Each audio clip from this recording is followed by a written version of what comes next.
We look at a hyper successful person and we listen what they say and what they do, and we think that should apply to everybody, ourselves included. But Nick, there's something called a survivorship bias, Mm, right?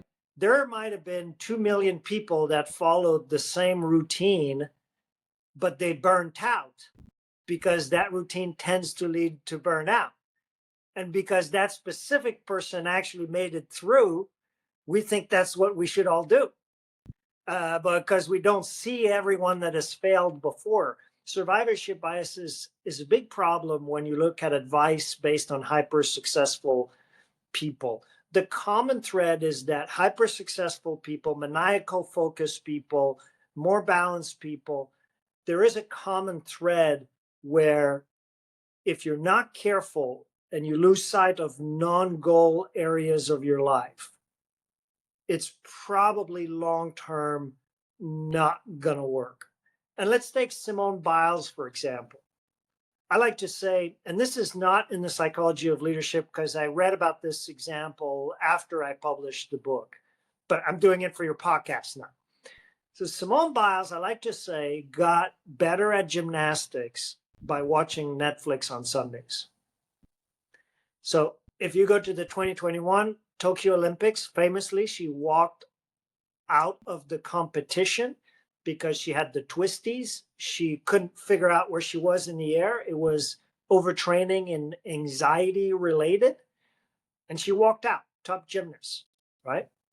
And then she learned to build rest into her routine. And I would venture that even Kobe Bryant knew when to rest in, as part of delivering super high performance. And yeah, she was open about it on social media. I watched Netflix today. It's Sunday. I didn't train. Oh, I slept really well last night.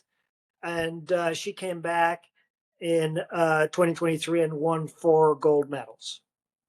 But so that's an example of the risk of goal induced blindness. It's everywhere in business. It's not just not taking care of yourself, it's dying on Everest. You have a 4% chance of dying if you want to reach the summit. There's tons of goal induced blindness there.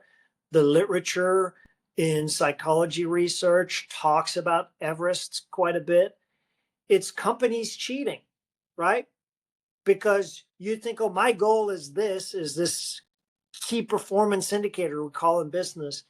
Everything else doesn't matter. Well, blue chip companies, even like Wells Fargo, they had this performance indicator of how many accounts, open so many bank accounts, and we're going to talk about this with our investors, right? Maximize the number of bank accounts. Well, people were incentivized and they started opening fake bank accounts. And this is a great company, and like Volkswagen started cheating on their emission testing. And then famously, you have like bad companies with bad cultures like Enron and WorldCom and accounting standards. But these are all instances of goal induced blindness.